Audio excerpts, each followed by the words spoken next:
যত বড় ছাত্রদল তাদের পাশে থাকবে। পুলিশ ভাইদেরকে বলছি, বিন্দু পরিমাণ আক্রমণ করার চেষ্টা করবেন না।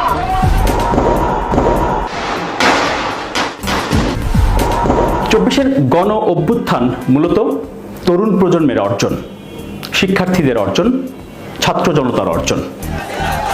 শেখ হাসিনার টানা চতুর্থ মেয়াদে ১৬ বছরের অপশাসনে ক্ষমতা আঁকড়ে থাকা অপকৌশলে ৩টি বিতর্কিত নির্বাচনে ভোটাধিকার বঞ্চিত দেশের বেশিরভাগ মানুষ।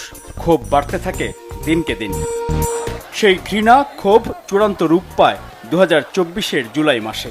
গোটা সংস্কার ইস্যুতে বৈষম্য বিরোধী ছাত্র আন্দোলনের ব্যানারে শিক্ষার্থীদের আন্দোলনে।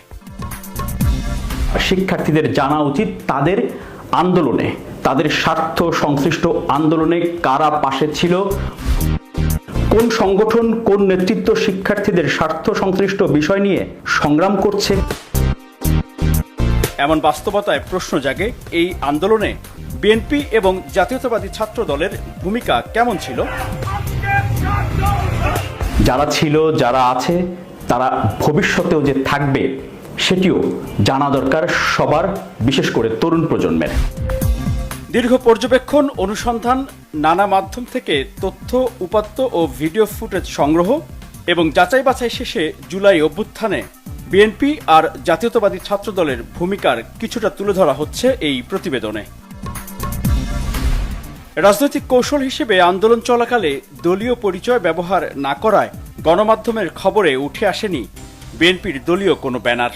আবার তখনকার সরকারি নিষেধাজ্ঞার কারণে বিএনপির ভারপ্রাপ্ত চেয়ারম্যান তারেক রহমানের দিক নির্দেশনামূলক নিয়মিত বক্তব্যগুলো কোনোটি প্রচার করেনি গণমাধ্যম।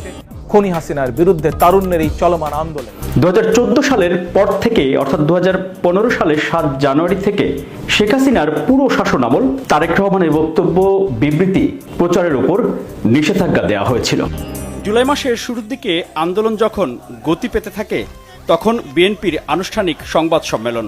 ৬ জুলাই বিএনপির মহাসচিব মির্জা ফখরুল ইসলাম আলমগীর বলেন, ছাত্রদের যৌক্তিক আন্দোলনের পক্ষে রয়েছেন তারা। ছাত্র সমাজের কোটা সংস্কার আন্দোলনের ন্যায্য ও যৌক্তিক দাবি সময়ের সঙ্গে আমরা একমত।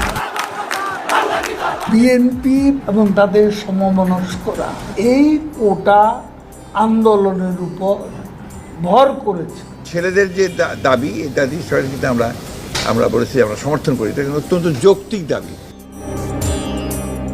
১১ জুলাই ২০২৪ নয়াপল্টনে জাতীয়তাবাদী ছাত্র দলের সংবাদ সম্মেলন